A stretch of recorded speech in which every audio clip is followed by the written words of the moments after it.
Remember back in 2016 when Donald said this at the Republican National Convention? Nobody knows the system better than me.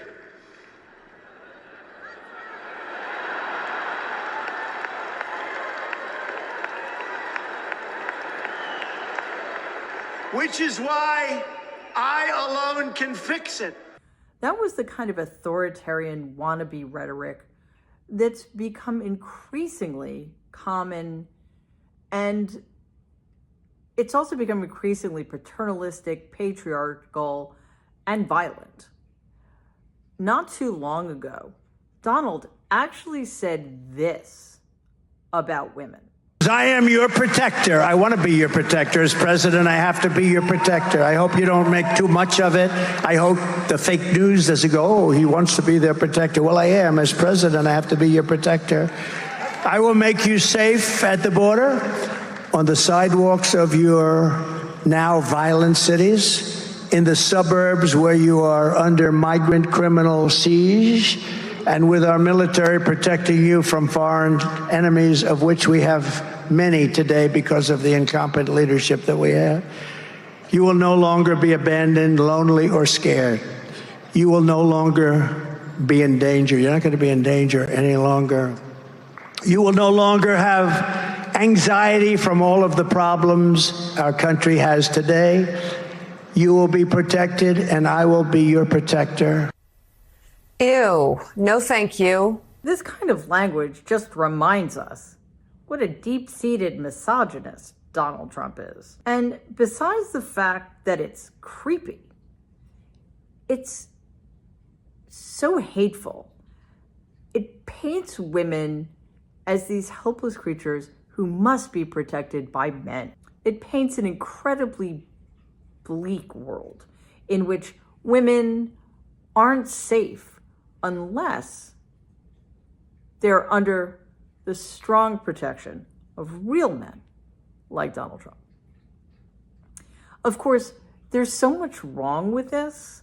First and foremost, of course, the incredible misogyny of not just Donald Trump and the Republican Party leaders, but the people who support them, including many, many women. Part of the blame for this can be laid at the feet of the warped, quote-unquote, Christianity that many of these people cling to, of white evangelicals and other extreme sects. But there's also the cognitive dissonance that comes with these two ideas. First, that Donald Trump, of all people, is a real man. I mean, the guy's the weakest, most pathetic coward I've ever met in my life. Secondly, that Donald Trump, serial sexual abuser and adjudicated rapist, is somebody we can trust to protect women. It's obscene in its blatant falsity. I know from personal experience, and most of us should know if we've been paying attention, that those who entrust their lives or their livelihoods with Donald Trump almost always end up getting hurt, especially if either he has a point to prove or if there's money involved. We've seen this through the decades with the way he treats contractors. There are many, many stories about this. This is the basic idea. He would hire a contractor, the contractor would provide the service, and then Donald would refuse to pay them, usually by lying and saying that the work was somehow subpar, which, as you can imagine, did not do a lot of good for said contractor's reputation. So either, out of desperation, the contractor would settle and get paid only pennies on the dollar, or they would sue. And Donald would wait them out until, in the end, they ended up with nothing. As I said, I have firsthand experience of having the great misfortune of being under Donald's protection. My dad, Donald's older brother, died when He was 42 and I was 16. By then, my mother had been completely frozen out, and she'd actually never had any say in our finances. So Donald, my Aunt Marianne, and my Uncle Robert were made my trustees. That is, in addition to being my aunt and uncles, which should have been enough for them to want to protect me and help me at this very, very difficult time in my life. They also had a fiduciary responsibility to me. They were supposed to make sure that the money I inherited from my dad was safe.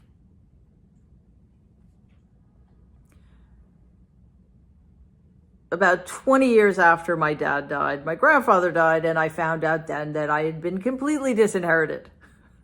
And for various reasons, even though I sued them, I ended up settling with them because Donald would have pulled with me what he pulled with his contractors.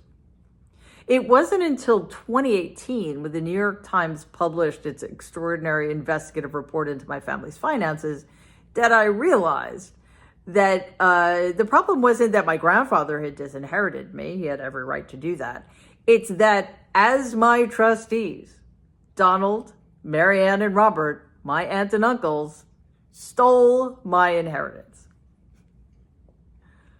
When I found out about this, I initiated another lawsuit, and 4 years later, I'm sorry to report that the judges in New York State, in their infinite wisdom, decided that the fact that my family defrauded me into signing a settlement agreement was less important than the fact that I had signed said agreement.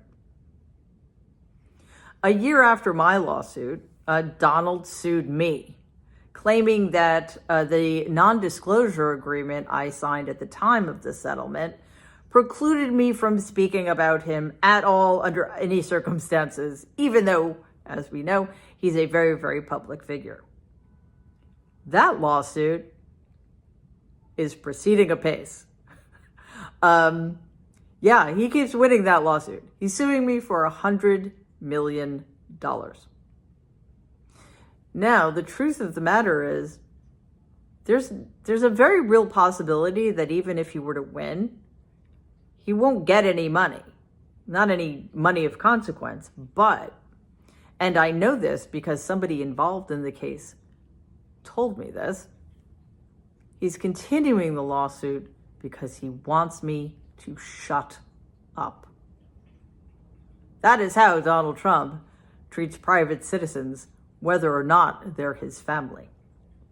When Donald was in the Oval Office, Donald was supposed to protect and defend the Constitution of the United States, and instead, at every opportunity, he tried to set it on fire. He incited an insurrection against his own government. He stole highly sensitive, classified documents from the American people and did untold damage to our allies and our intelligence agencies. The thought that such a person would once again be entrusted with the kind of power that comes from being in the Oval Office is frightening and beyond comprehension. Donald Trump cares about nobody, and he's interested in protecting nothing beyond himself.